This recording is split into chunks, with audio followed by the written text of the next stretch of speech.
maanta oo kale waxaa la sameyn lahaa waxoogaa sharciga la furfuri lahaa oo maaragtay Uhuru Kenyatta oo kale waxaa wax laga wareysan lahaa maaragtay horta weriyaal culculus ay u baahnayd oo la tashi la sameeyo maaragtay dadka aqoon-yahanada Soomaaliyeed. For example, si diblomaasiyadeed ayaa wax loo weydiin lahaa oo ay ka mid tahay tusaale ahaan United Nation Multicultural Treaties oo kale oo badi howlo badan oo maaragtay horumarino ah haddii aanan wadanka uunan saxiixin aanan loo qabanin oo qasab ay tahay shuruucda oo maaragtay maxaa la dhahay saxiixitaanka oo heshiiskaas waxaa waaye xataa qarashka aad ku bixaysid oo adaa iska bixinayo kama bixinayaan ayaga markaa heshiisyadaas soo saxiixaysid.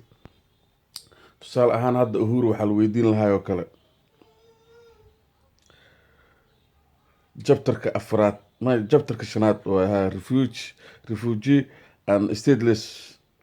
persons,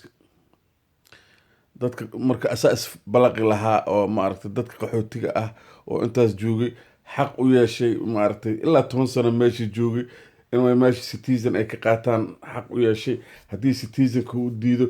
waxa uu inuu ku magacaabo ay ahayd waxaa waaye stateless, dad aan wadan lahayn, si adduunyadooda hore ay ugu sii galaan. Soomaaliya tiin macnaha asaas furfuraayo qodobkaas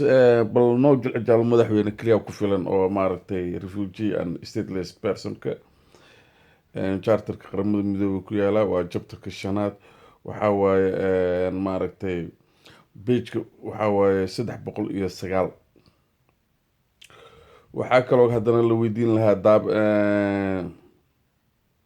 daabacadda iyo maaragtay aflagaadada daabacadda oo aflagaadada wax laga weydiin lahaa sida ninka oo maaragtay madaxweyne ku-xigeenkiisa ah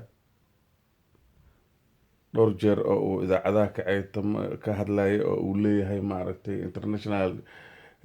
United Nation international territories of United Nation. Soomaaliya waxay 13 wadan oo waxay ka mid ahayd oo international territory-ga ah oo United Nationka, sababtoo ah waxaa maaragtay territory ay ku noqotay Ingiriiskii iyo Talyaanigii iyo qaramada midoobay dhexdooda ka bixisay oo dadka doorta tiri waxaa yaa idin maaragtay baraya qaabka dowladnimo ay doorteen. haddana Talyaaniga ay doorteen calaa ay xal markaas ay dooranayeen Soomaaliya waxay noqotay international territory of United Nation, dhulka United Nationka ay maamuleysay uu noqday. marka waa 13 wadan ayaga markaas waxay ahaayeen emergency nation,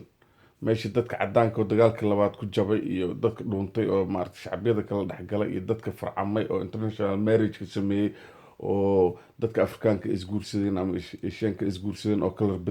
gadoomay meeshii ay ka dhoofayeen ay ahayd Kenya. calaa ay xal taasna waa maaragtay la weydiin lahaa. waxaa kaloo la weydiin lahaa wadnaha bahalkan amooga igaa magaciisiisaya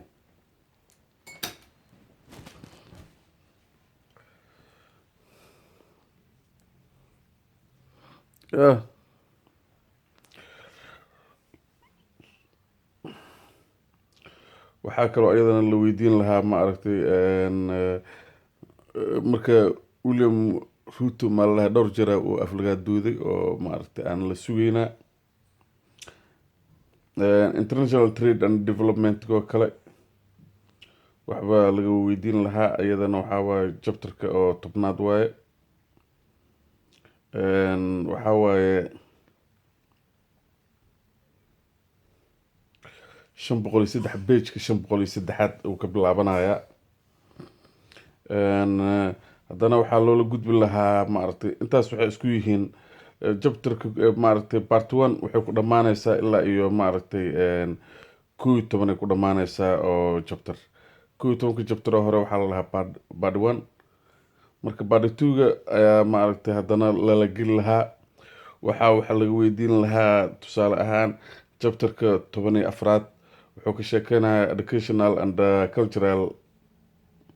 matters-ka. marka dhaqankooda sida uu yahay, ilmihii ay wax barteen oo dugsi sare ilaa dugsi sare uga baxay, qaarkood jaamacada, qaar maaragtay wadankooda ka dhex galeen, qaarkood maaragtay sponsorship heleen, maaragtay post secondary, wixii ay abuureen oo intaas ay tarbiyeynayeen in ay daayacaan oo dabkii ay ku celiyaan. ya dhaqankooda sida uu yahay, waxbarashada waa ku taakuleeyeen oo waxbarashadooda mid furfuran oo maaragtay qaxootiga xataa systemka qaramada midoobay iyo maaragtay UNESCO maahe systemka oo kenyaatiga ayay maaragtay wax ku barteen, ma xumo naftirkeeda, laakiin intee ilmihii ay ku dambeeyaan kuwii hadda waxbarashada ku jiray si xaaladooda ay tahay. waxaa iyadana wax laga weydiin lahaa declaration of death of missing persons, qofka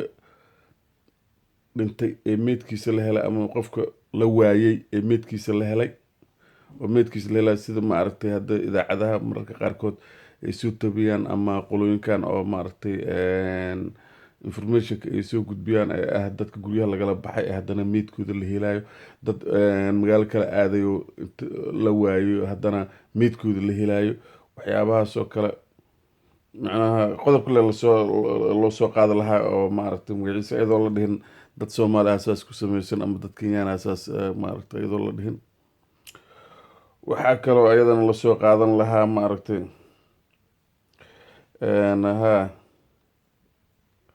haweenka chapterka waxaa ka hadlaya iyadana 16aad.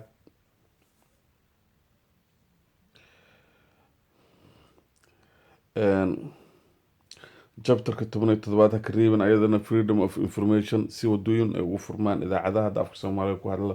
ee Kenya ka dhex jiro.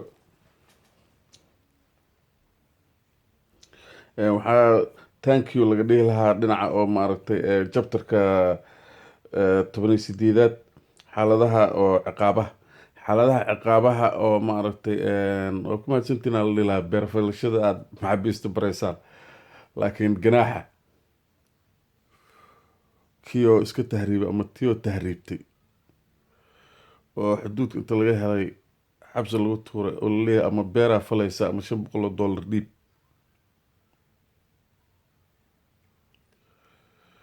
naftirkeeda waxaa waaye marka uu hadlo hadalka uu hadlaayo oo uu jawaabayo wariyaasha ama wariyaha uu jawaabayo ayaa waxay keeni kartaa inay idaacadihii oo gudahana ay isticmaalaan, kuwa garsoorkana ay maqlaan, inay ogaadaan in waxa ay sameynayaan uu yahay dembi.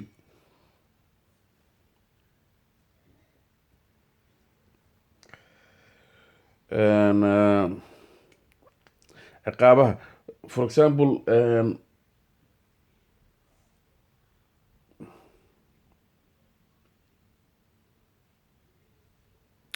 maxaabiista oo kale markii beeraha ku falashada laga baxo hal guud aa lagu leeyahay Kenya way joojisay wixii ceejada ahaa oo dadka ay maaragtay daldali jireen oo maaragtay qaab xukuumeedkooda ka mid ahaa, ciqaabahooda ka mid ka ahaa way joojiyeen, laakiin maxaa ka jira waa meesha qol yar oo 3 mitir ah ilaa 18 qof la jiifinayo, markaas qofkii waxay ka gaaraysaa oo maaragtay inta qoraxda uu haystan ay yarta, markaas qofku waxay inay ka gaartay suurtagal ay tahay in halay dil uu dhaho oo maaragtay jiro iyo wax intay ku dhacaan. isbitaalka marka la geeyana cirbada waxaa jirta youth and Asia la dhahayo oo waxaa la dhahaa geerida naxariista ah camal, cirbada dhaqi lagu siinaya ilaa uu ka jiifto ma dhimanayo, laakiin ilaa uu ka jiiftana xanuun ma qabanayo, qofku waa furfurmaa waa sheekeynaya habiyo noqonaya qadada, laakiin markuu indhaha isgeliyo hurdada uu hurdo loo ku baxayaano. almeena marka uu soo qaato kadib oo uu maaragtay haddana lagama bixin karo oo maaragtay wax ilaa hadda maaragtay ma qolooyinkii sameeyeen iyo scientific kama maqlin wax oo maaragtay masqaad calaa ay xaal taas dhinaca oo adiga waxaan leenahay thank you.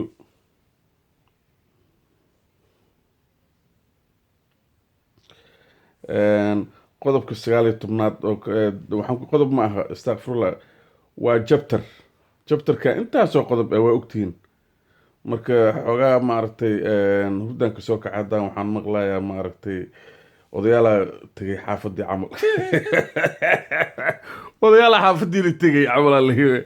maqlayaa marka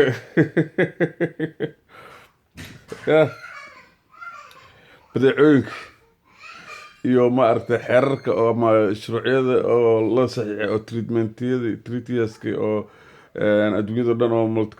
multilateralka ahaa oo ay saxiixeen maaragtay adduunyada badi ma ay saxiixeen Kenya iyo Djibouti ba hadartaan ay maaragtay dhinaca transportationka ay aragtay markaas waxay ogaatay in wax badan oo ay rabtay inaan u suurtagelin sida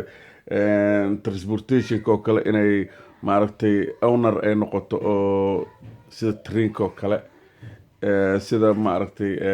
dekadaha oo kale ilaa hadda owner maaha dekadaha ayaga ma laha Djibouti waa shareholder sababtoo waxyaabo badan oo ayna saxiixinaa jiro land transportationkaas waxaa ku sii xiran weli hadartan waxaa waaye waxaa jirto maaragtay waa la reject gareyn karaa waxaa lagu reject gareyn karaa ganaaxay sheegeen oo peltiga iyo wax seat peltiga iyo waxyaabahaas iyo baawrka nalalka ka dansan yahay iyo kuwa maaragtay laakiin maxaa laga rabaa waxaa la rabaa marka aad sameynaysid ganaax la sameynayo fine marka uu la sameynayo waxaa la rabaa fineka meesha ugu hooseysu ka bilaabanayo iyo meesha ugu koreysa uu gaarayo ka war moto 3 lugood leeyahay haddii 150 ganaax laga qaado $150 nin ilmihiisaba biilka u la'aa taxi gaarsiis ku waday oo suunka iloobay oo ninkii traafika ahaa markuu maaragtay laysinkii u arko baawurkii maaragtay dokumentigiisii aynan isla heenoo shaqaale inuu yahay uu u jeedo waa sidee maaragtay naxariis inuu sameyn karaa loo baahan yahay marka qiimahaasay ka bilaabanaysaa qiimahaasaana ugu sareeyo for example qofku caadaystay inuuba xiranin suunka oo kale maskiinka aniga hadda wadankaygan Canada adiga gaariga haddaa wadid qofka saaran ee hore saaran ee suunka xiran waay asaa la ganaaxa adiga laguma ganaaxayo kan gaariga wada haddaa tahay waxaa lagu fiirinaya ilaa naxariis inta ugu hooseysa inta ugu dambeysa lagu fiirinaya anaa hadda ka hor lagu qabsaday waxaa gaariga waday midaa saaxiibanahay gaariga anaa iskale midaa igu wada oo maaragtay wada shaqeyn naga dhexeyso